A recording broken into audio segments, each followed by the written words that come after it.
Caras amigas, caros amigos, boa tarde para todos.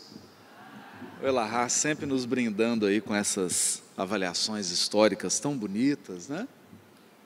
E aqui agora nós vamos falar um pouquinho sobre as parábolas, especialmente a parábola do semeador, e o uso e interpretação dessas parábolas na nossa prática enquanto cristãos espíritas cristãos. Inicialmente, é importante a gente fazer uma diferenciação para evitar qualquer confusão. Eu posso fazer um uso do texto bíblico, do texto do Novo Testamento. Um uso. O que seria um uso? Eu pinço um versículo, uma parábola, um trecho de uma passagem e utilizo aquele trecho em qualquer tipo de literatura, em qualquer tipo de trabalho. Você pode, por exemplo, pinçar um trecho do Evangelho e utilizar numa reunião de treinamento no trabalho, numa equipe de vendas. Você pode colocar aquela passagem num livro sobre psicologia, sobre sociologia, o que quer que seja. Esse é um uso, é muito bom, tem usos e aplicações de passagens do Evangelho em obras que não são necessariamente religiosas, não são obras necessariamente espirituais, e o uso é muito bem feito. Da mesma maneira que existe utilização ou uso de uma passagem do Novo Testamento muito mal feito. A gente encontra isso também. Porque para usar uma passagem, um versículo, uma frase, seja do Novo Testamento, seja da Bíblia hebraica, eu tenho que conhecer um mínimo da literatura bíblica para não confundir alhos com bugalhos. Um mínimo de conhecimento da língua, um mínimo de conhecimento da cultura que produziu esses textos bíblicos, é muito importante para que o uso não seja ingênuo ou eu acabe interpretando aquele texto de uma maneira que não faz nenhum sentido, que não guarda nenhuma relação com o texto que está sendo utilizado. Se tornou muito comum o uso da Bíblia, então você tem hoje uma enxurrada de livros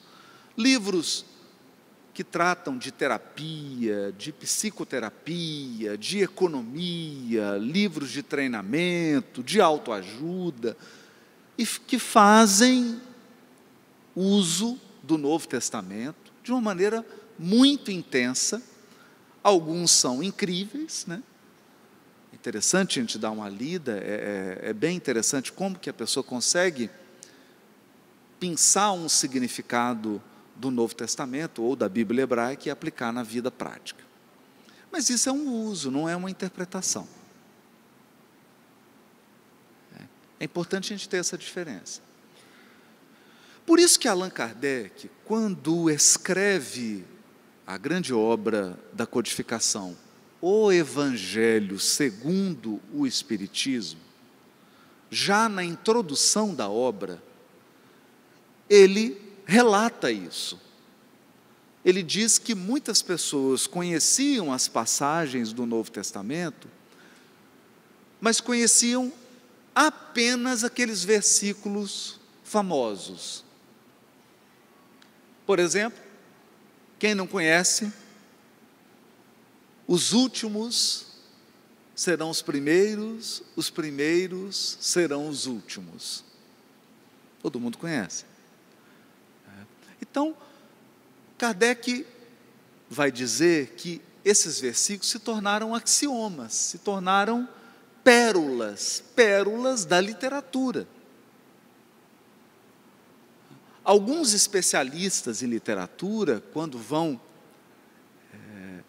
fazer um estudo dessa utilização do texto bíblico, chegam a admitir realmente que a literatura bíblica, ela teve um impacto tão forte na formação das pessoas, que se você examina, por exemplo, no Reino Unido, as pessoas conhecem mais a tradução da Bíblia do que o próprio texto na língua original.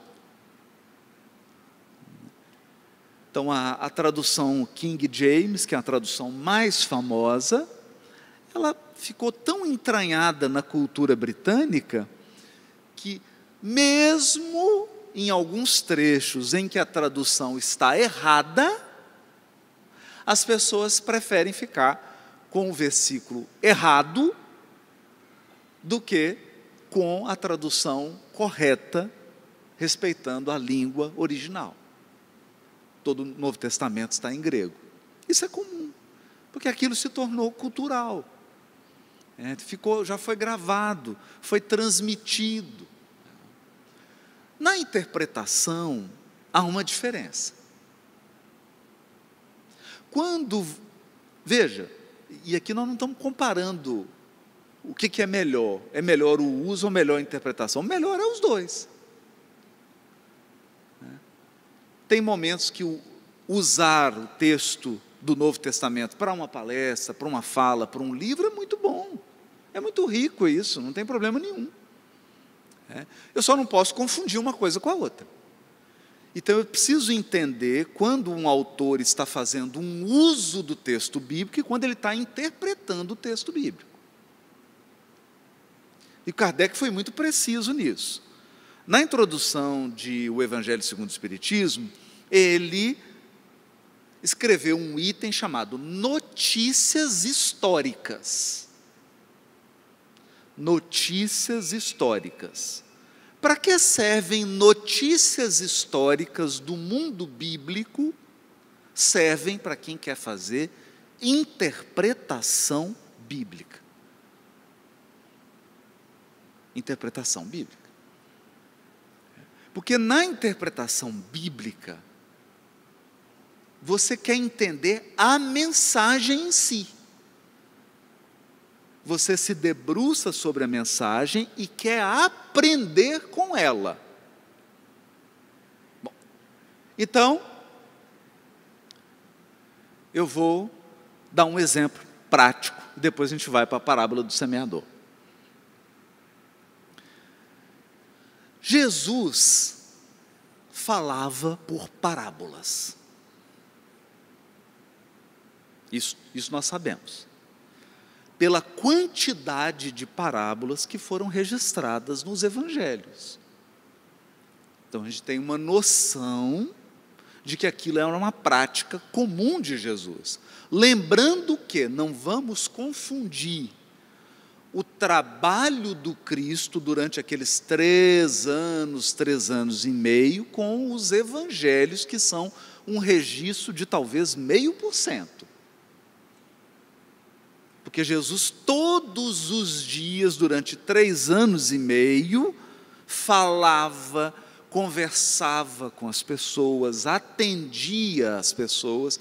Então, se você fosse fazer uma transcrição de tudo que Jesus falou, não ia caber em 4 evangelhos, concordam?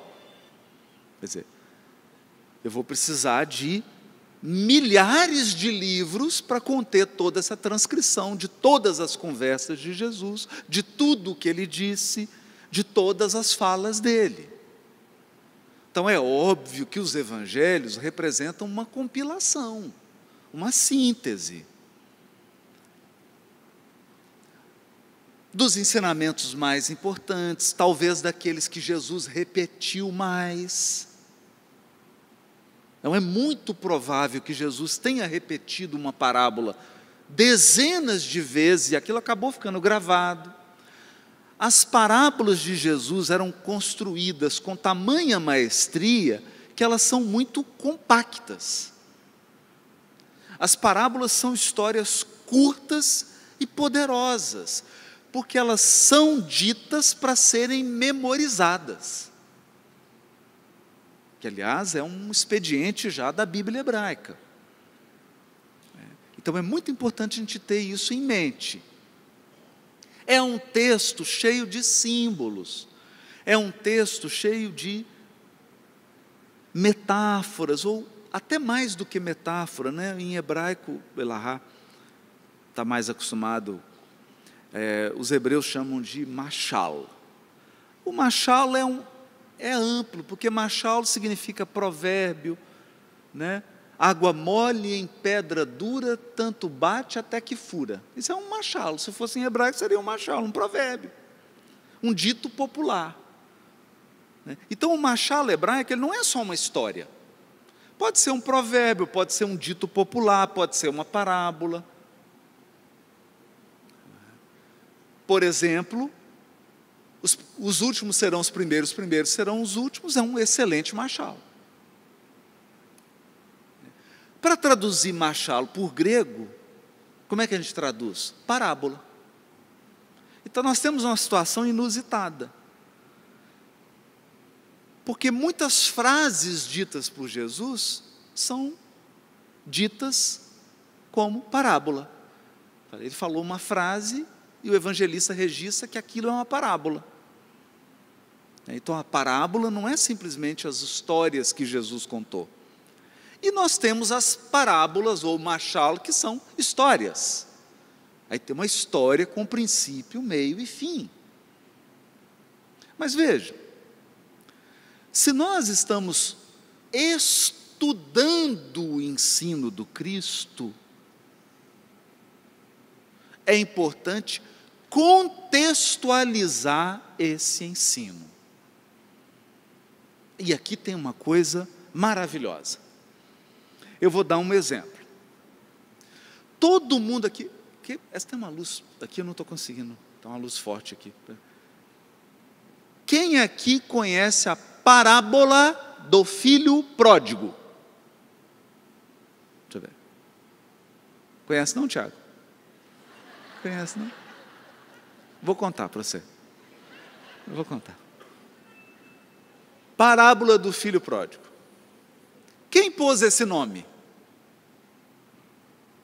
Porque nos pergaminhos, nos manuscritos do Novo Testamento, não tem nome de passagem. Não tem versículo. Não tem vírgula. Não tem ponto final. Somente depois do século IV depois de Cristo que as palavras foram separadas. Antes era escrito uma letra do lado da outra, não tem pontuação, não tem versículo, não tem vírgula, tem nada. E muito menos título. Então você abre aqueles documentos originais ou cópias, né? Porque os originais se perderam. Desgastaram, se perderam. Mas graças a Deus, milhares e milhares e centenas de milhares de cópias foram feitas. Quando você pega essas cópias mais antigas, do século II, do século III, é uma letrinha do lado da outra, porque papiro era muito caro. E quando você estuda lá a parábola, vamos lá, a parábola que Jesus contou, qual é o contexto? Jesus está almoçando com publicanos e prostitutas, o que seria um escândalo até hoje. Se Jesus voltasse, nós íamos crucificá-lo de novo. Porque os publicanos eram, isso é uma palavra assim, meiga, amena, para descrever os publicanos, Elahá, eram lobistas, vocês entenderam. Então Jesus estava almoçando, e aí você imagina a cena, os apóstolos, Simão Pedro, os outros apóstolos, com os fariseus, doutores da lei, falaram: vem cá, vocês precisam conhecer o Messias. O Messias. Tá bom, apresenta o seu Messias. Vou te levar até ele. Chega lá, Jesus está almoçando. Está almoçando aonde? Está almoçando ali na casa do fulano. Chega lá, Jesus está cercado de prostituta e de lobista. O Simão Pedro deve ter ficado pálido, né? Os fariseus devem ter olhado com aquele sorriso cínico. Esse aí é o Messias. Esse é o Messias. E questionaram Jesus. Esse é o contexto. Questionaram. Você é o Messias? O enviado de Deus? Puro. E por que você está almoçando com publicano e prostituta? Então aqui tem um aspecto importante. Jesus utilizava as parábolas como respostas. Atenção a isso. Se você fizer, quer dizer, antes a gente fazia isso, né? Hoje não precisa mais, gente. Já tem livro com isso já feito. Você cataloga todas as parábolas. Todas. Então, você tem todas as parábolas, inclusive, se ela tiver em mais de um evangelho, você já tem a referência. Isso já tem pronto. Depois, se quiser, eu deixo com o Tiago, ele distribui esse PDF. Está uma tabelinha, está tudo pronto. Tem todas as parábolas. Mas é importante você estudar o contexto das parábolas. Mais de 70% das parábolas foram respostas. O problema é que a gente só lê a resposta. A gente não lê a pergunta. Então, essa parábola em particular, a pergunta foi: Messias, por que você come com publicanos e prostitutas? E aí Jesus conta uma parábola. A parábola de que havia um pai,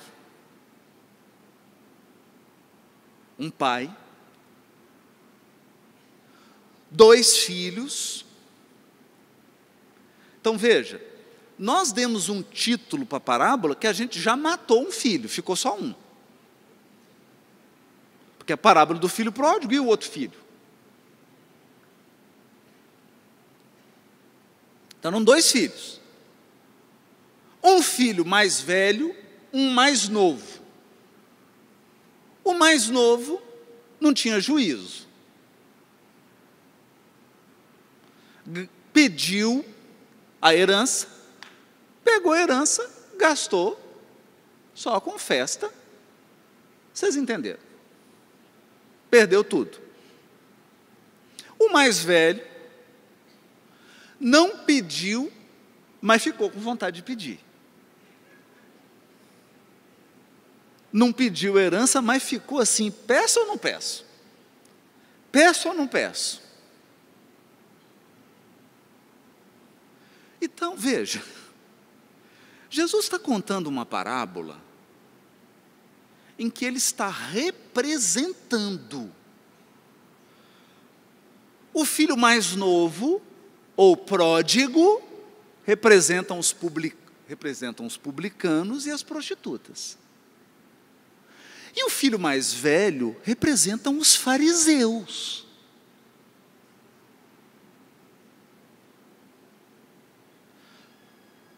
Mas tem um outro filho. Ninguém lê isso. Tem o filho oculto. O filho oculto é Jesus, que não é nem o mais velho, mal-humorado e egoísta, e também não é mais novo, pródigo.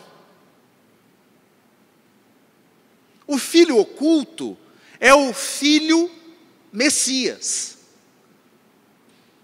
o filho do Deus vivo, aquele filho que está em absoluta harmonia com a lei divina, aquele filho cuja comida é fazer a vontade do Pai.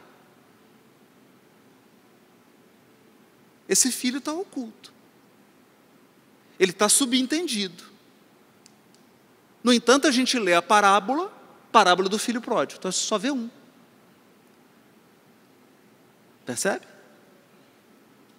Então, eu consigo esse grau de profundidade quando eu interpreto a passagem. Agora, eu posso utilizar, eu posso pegar um versículo e usar num livro de economia. Posso, é um uso.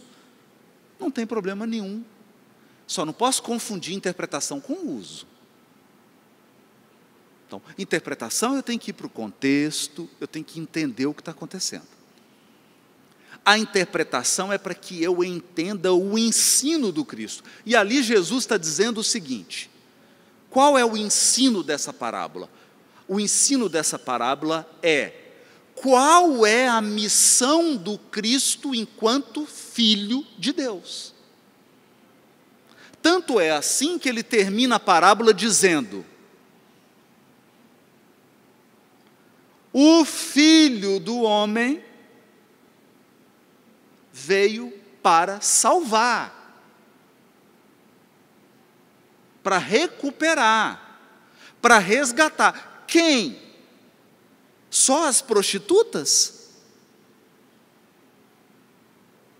Só os publicanos? Não, os fariseus também. Porque também estavam perdidos no fanatismo,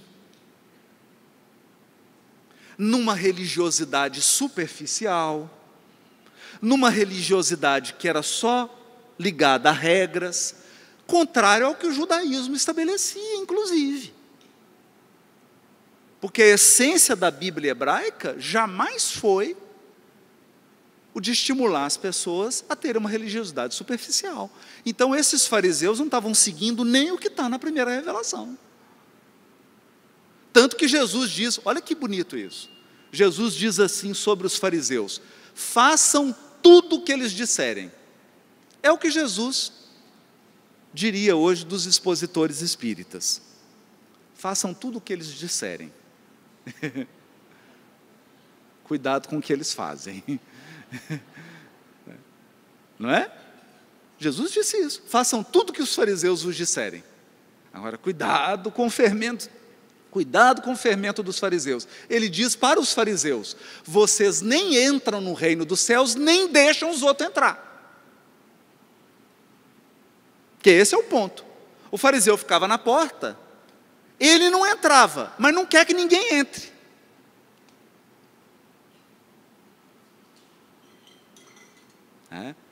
Então há uma resposta incrível, e essa foi a resposta de Jesus aos fariseus. Qual foi a resposta de Jesus aos fariseus? Por que você come com publicanos e prostitutas? A resposta foi essa parábola.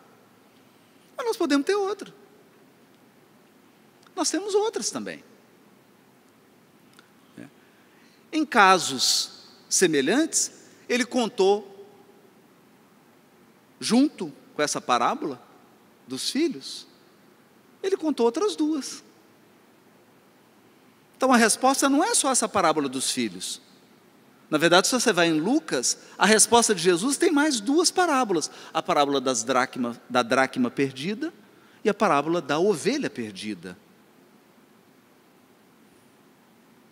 Então, por exemplo, Joaquim Jeremias, que foi um grande estudioso do contexto histórico, das tradições hebraicas, ele sendo protestante, um teólogo protestante, Joaquim Jeremias, estudando esse contexto, ele diz assim: possivelmente a plateia era dividida em três. Você tinha os anciãos, os religiosos, os fariseus, você tinha as donas de casa e tinha os pastores. Para os pastores, ele contou a parábola da ovelha perdida.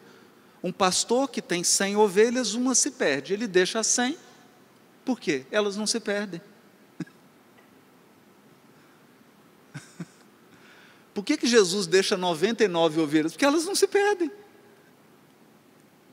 E foi atrás da que se perdeu. Todos os pastores que estavam ouvindo entenderam. O que eles entenderam? Por que Jesus estava almoçando com publicanos e prostitutas? Porque era a ovelha perdida. Ele queria resgatá-las. Mas e as donas de casa que estavam ali? Conhece essa? Eu conto essa parábola, a minha esposa não gosta de ouvir.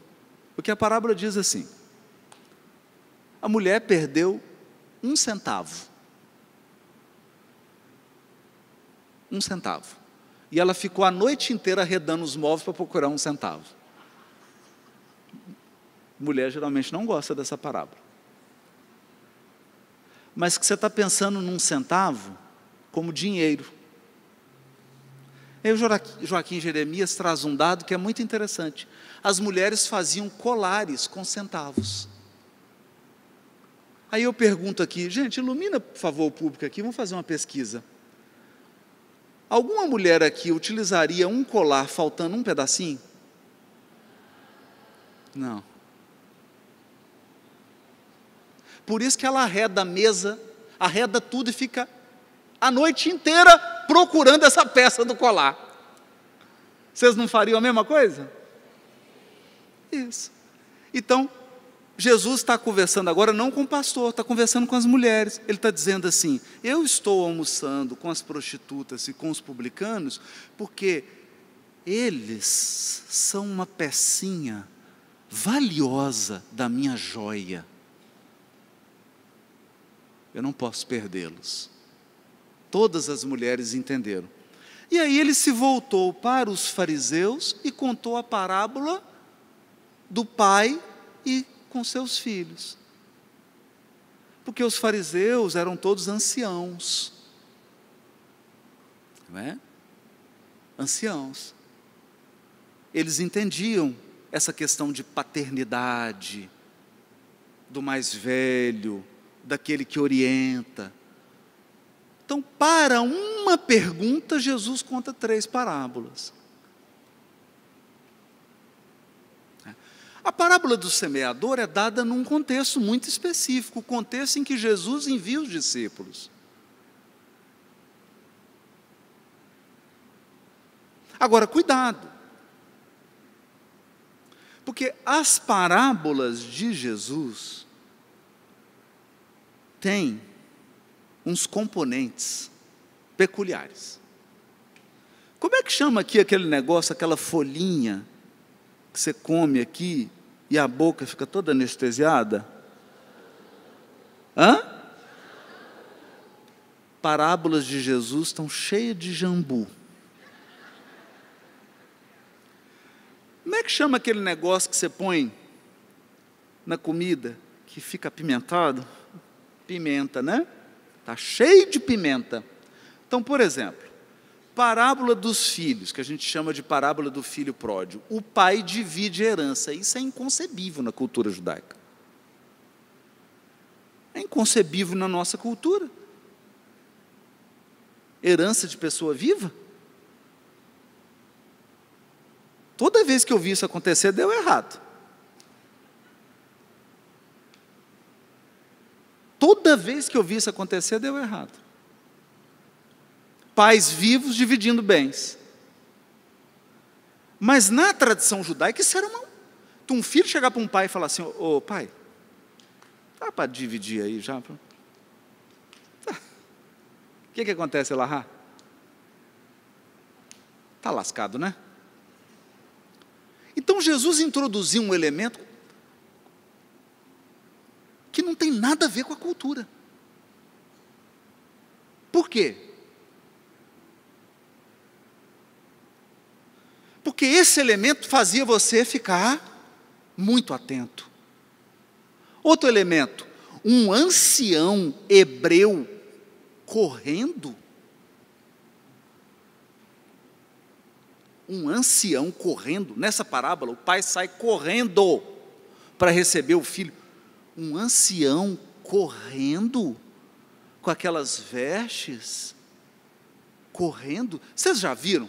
Eu vou dar um exemplo aqui, está mais próximo, né? Naquela época, tanto os hebreus quanto os demais povos semitas andavam como esses árabes, né? Que aparecem na televisão, aquelas vestes brancas. A veste, ela quer. Vocês já viram alguma filmagem assim, Catar, Dubai, algum sheik correndo com aquelas vestes?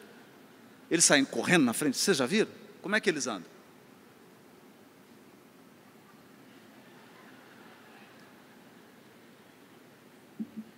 Não é? Na parábola, o pai está correndo. Outra coisa curiosa, vocês já viram, pensa lá em Dubai, Catar,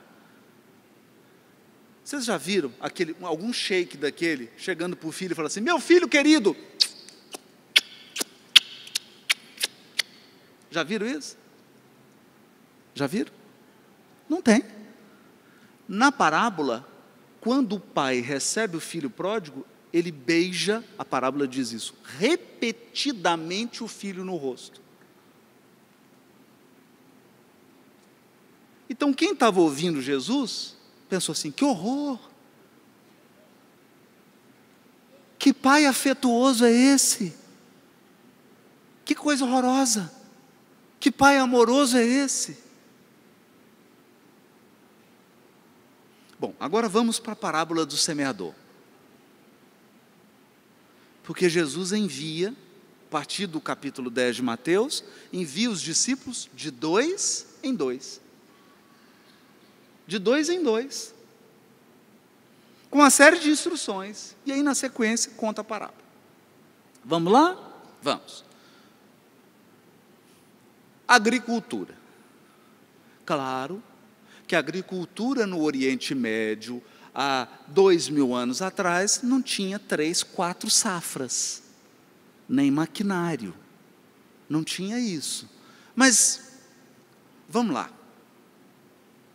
Ordem da semeadura. Eu tenho um terreno, primeira coisa que eu faço, aro a terra, correto? Correto? Aro a terra. Tiro, se a terra estiver cheia de pedra, se ela estiver cheia de erva daninha, de espinho, o que você faz? Você joga a semente primeiro? Ou você limpa e ara a terra primeiro? Limpa primeiro? Está certo? Está certo? Está certo. Eu limpo, tiro os espinhos, tiro pedra, limpo o terreno, vou arar a terra e depois eu jogo a semente. Correto? Correto. Aí Jesus conta uma parábola. Eis que o semeador saiu a semear. Parte da semente caiu no caminho. Não, então, é um semeador distraído? O saco de semente estava furado. É isso? Oh, caiu. Então você sai com 1 quilo de semente, você chega no campo e fala: gente, caiu metade. Caiu no caminho. Aí você vai pegar o que sobrou da semente. Porque semente é barata, né, gente? Há 2000 anos atrás, semente é uma coisa barata, fácil de conseguir. Aí você semeou. Uma parte caiu nos pedregulhos, outra parte caiu nos espinheiros. Eu te pergunto, você não limpou a terra? Você não limpou a terra? Qual que era o combinado, gente? Tirar as pedras, tirar a erva daninha, tirar o espinho, arar a terra e semear. Não era esse o combinado? Como é que a maior parte da semente caiu nos espinheiros e nos pedregulhos? Você não limpou?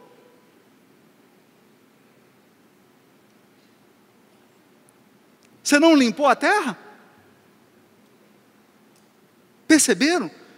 Como é que as parábolas de Jesus estão cheias de jambu? Você fica com a boca desse... Gente, que parábola esquisita é essa? povo deve ter pensado, esse semeador é muito doido. Parte caiu no meio do caminho, parte caiu no pedregulho, no espelho, nem limpar a terra ele limpou, não cuidou, estava com um saco furado. Aí uma parte da semente caiu na terra boa. Tinha terra boa onde, né? Alguém deve ter arado, né? Perceberam? Então as parábolas de Jesus, elas são construídas propositalmente com esses paradoxos. Mas isso é típico da cultura judaica. Isso é típico, não é? É ou não é lá? Isso é típico. Se tem uma característica da literatura judaica, especialmente da literatura bíblica, é isso, gente. Querem ver? Abraão, é tão engraçado, né? Abraão, 90 e lá vai burdoada, 80 e lá vai burdoada, uns 90, vamos pôr 90 anos de idade, foi fazer operação de fimose.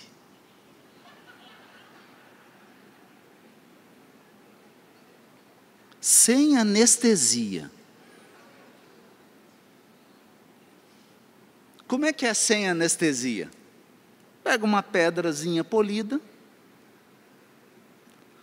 coloca o órgão, puxa a pelinha, pega uma lâmina e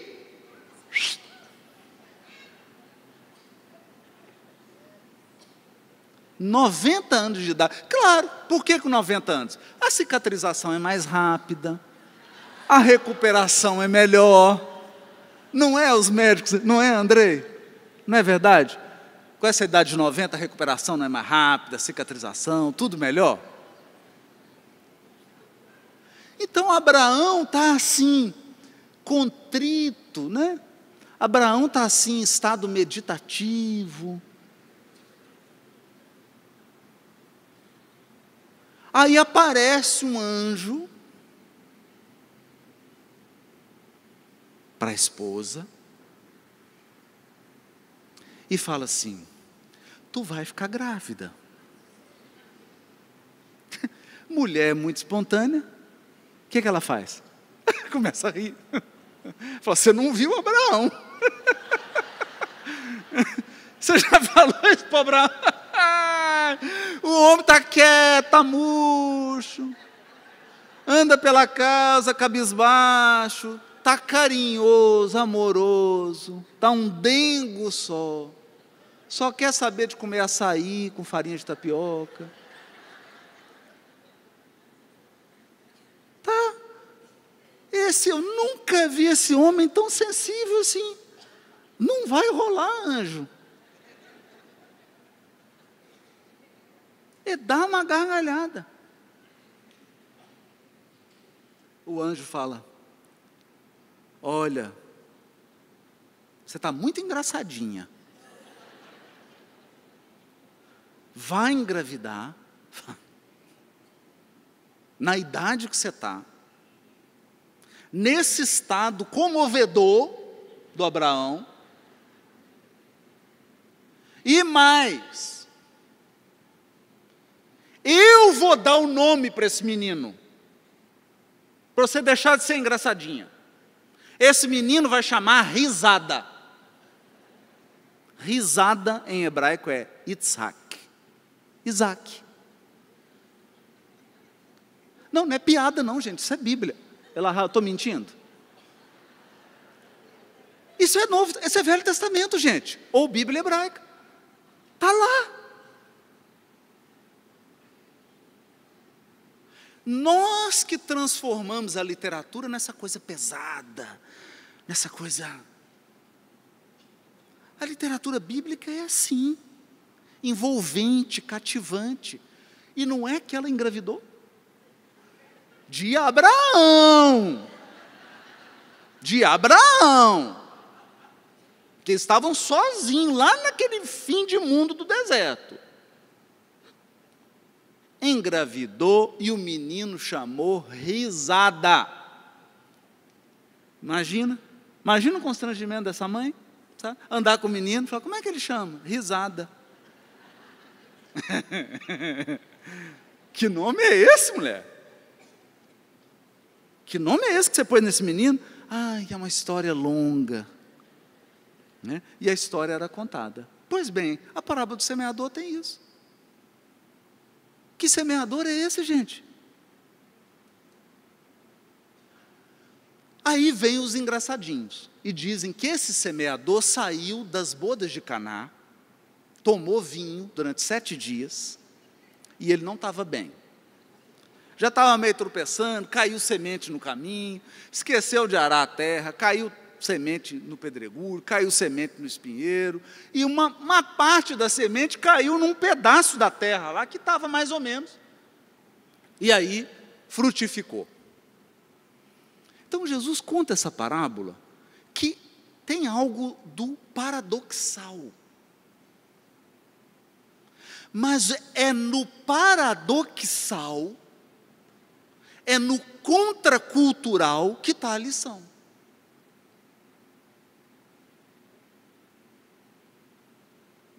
Porque quem ouviu Jesus ficava pensando, gente, mas não tem, eu aposto, gente, porque é o seguinte, Jesus contava as parábolas, depois tinha a mesa redonda, com perguntas escritas. Tinha isso. E Jesus ia para a mesa responder. Eu aposto que choveu de pergunta. Por que esse semeador não arou a terra antes? O que você precisa para arar uma terra? Um jumento, um arado, nessa ordem, e um semeador, né? O jumento, o arado e o semeador, não pode inverter a ordem. Ara a terra e semeia, aí todas as sementes vão cair em terra boa, concordam? Como é que cultiva aqui na Amazônia? Como é que cultiva aqui? Não ara a terra antes? Ara. E a semente só cai em terra? Só cai em terra boa. Mas é assim que funciona espiritualmente? Não. Não é assim. Espiritualmente, não funciona como a nossa tradição cultural de cultivar a terra. A semeadura espiritual é paradoxal. Por que ela é paradoxal? Livro Os Mensageiros, capítulo 25, Prece de Ismalha. Eles estão num pavilhão, abre aspas, de espíritos dementados, que dormiam e, embora aparentemente estivessem imóveis e apresentassem uma fisionomia cadavérica, parecendo uma, abre aspas, múmia, essas palavras são de André Luiz, todos eles estavam presos num processo de pesadelo. Por quê? Eles estavam imóveis, mas psiquicamente perturbados, mergulhados em si mesmos. Então chega Ismalha, esposa do Alfredo, que é o diretor daquele posto de socorro, e faz uma prece. No pavilhão tem os doentes deitados, a luz mais reduzida, um silêncio. Alfredo fazia sinais luminosos para não incomodar os doentes. Pensa, aquilo é uma UTI. Ismalha faz a prece e começam a cair, a chover como se fosse neve.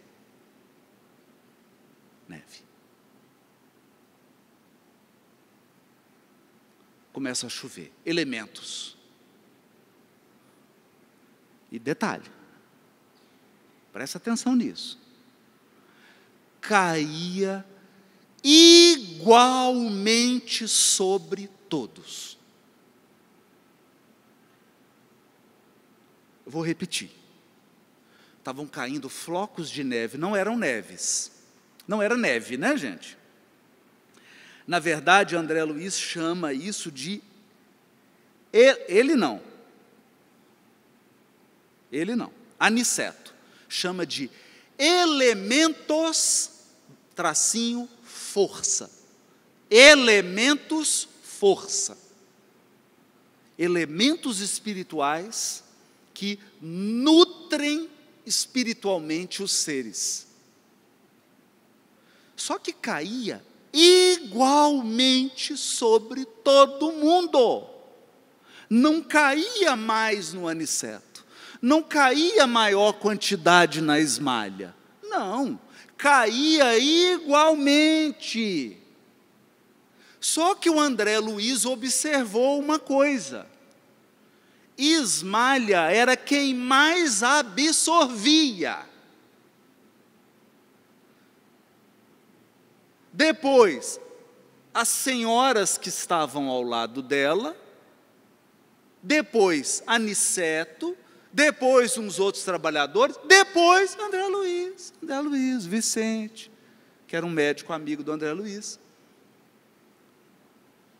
Então, os recursos caíam igualmente, mas cada um absorvia na medida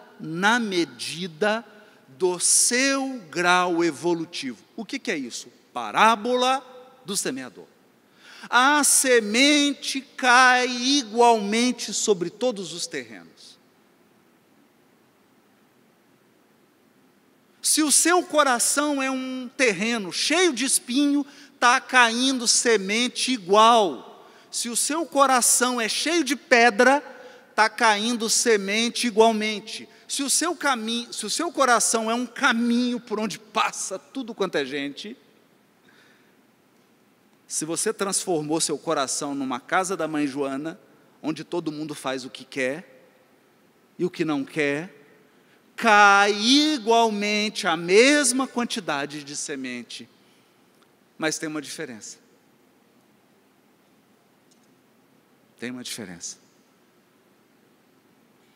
A resposta de cada um às bênçãos divinas, essa é personalíssima.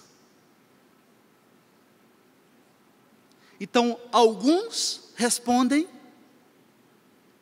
como? A semente nem germina. Nem germina. Porque o coração daquela criatura é uma passarela. É uma passarela de superficialidade. Ela não estabelece relações profundas, ela não estabelece relações sólidas, relações espiritualmente vigorosas. Não. Então a semente nem germina. Outros, como coração com pedregulho, coração com espinhos, chega a esboçar uma germinação, mas não vai para frente. E há corações produtivos, mas mesmo assim, uns produzem na proporção de uma semente para 30, outros produzem na proporção de uma semente para 60, outros produzem na proporção de uma semente para 100. Porque não tem como comparar a nossa produção espiritual com a produção do Dr. Bezerra de Menezes, mas não dá para dizer que o Dr. Bezerra de Menezes recebe mais do que a gente, porque todos recebem igualmente. Não, Haroldo, de onde você tirou isso? Então vamos deixar Aniceto comentar. Aniceto vai explicar por que caiu igualmente flocos sobre todos. Ele diz assim: viram vocês cair sobre nós os elementos a que me refiro, os elementos força, e observaram a sua exteriorização com as luzes de cada um de nós. Por quê? cada um absorvia e depois cada um emanava uma luz correspondente ao grau evolutivo.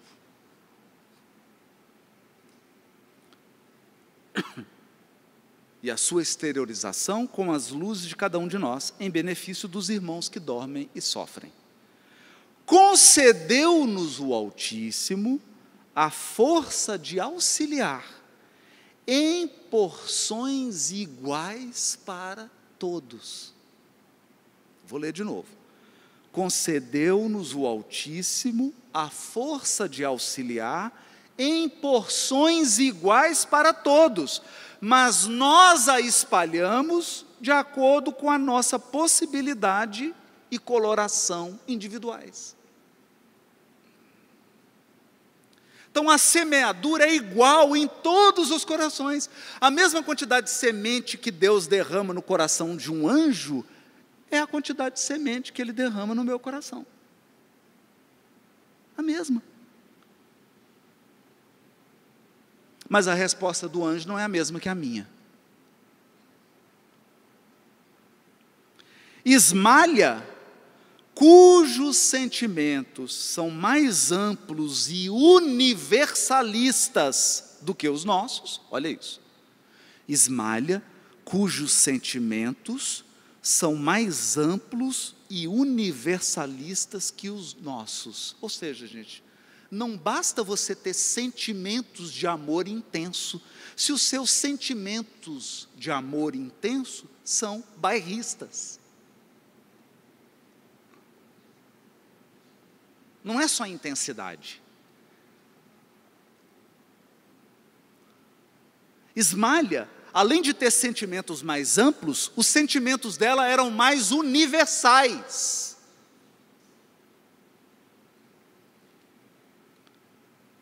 Então ela, cujos sentimentos são mais amplos e universalistas que os nossos, pôde receber com mais clareza o auxílio divino e distribuí-lo com mais abundância e eficiência.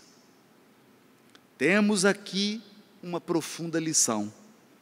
Como já disse, o Pai visita os filhos necessitados através dos filhos que procuram compreendê-lo.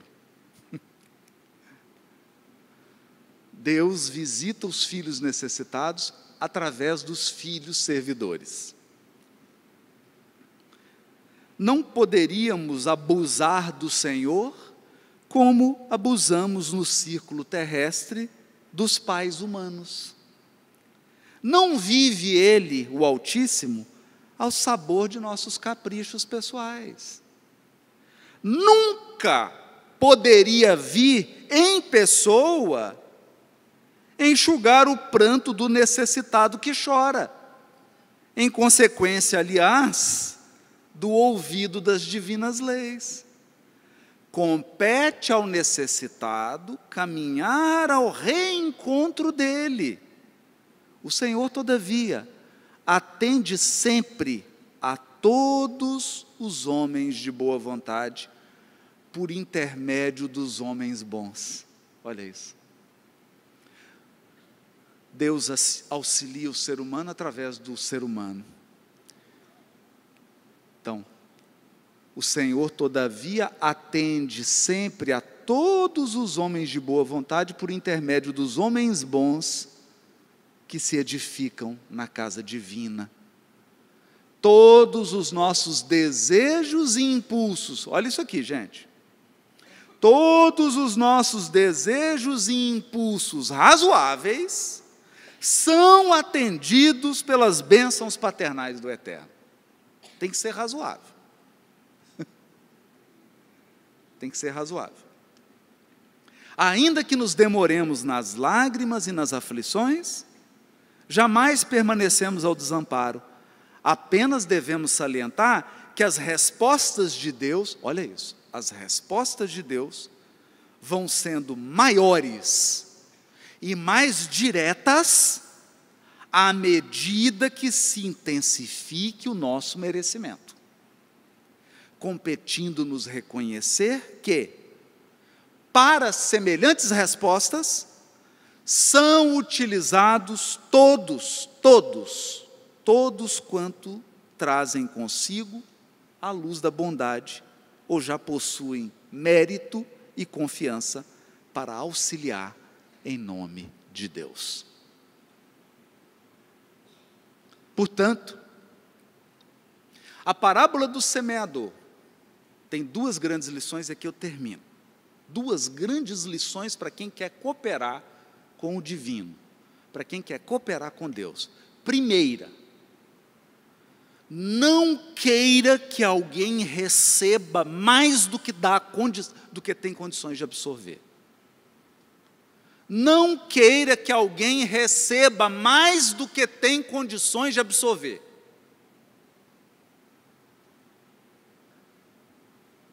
Muitas vezes a gente quer auxiliar e quer que o nosso auxílio se transforme num auxílio milagroso, que vai transformar a pessoa em 10 segundos de espírito imperfeito em espírito puro. Então a pessoa fala: você está sofrendo, meu filho? Vem cá que eu vou te dar um passo, você vai sair espírito puro. Tamanho será o meu auxílio. Não é assim, gente. Você colabora, mas a pessoa absorve o que ela dá conta. Segunda lição.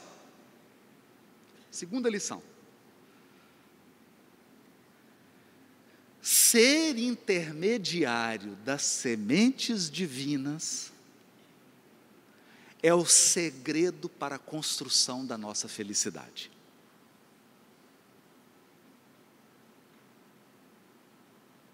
Se eu permito que a vida flua através de mim, em auxílio da felicidade dos outros, se eu permito que os recursos divinos fluam através de mim, em favor da felicidade dos outros, eu estou em intenso processo de construção da minha própria felicidade. O que nos resta? Eis que o semeador saiu a semear. Eu espero que você seja um deles. Obrigado.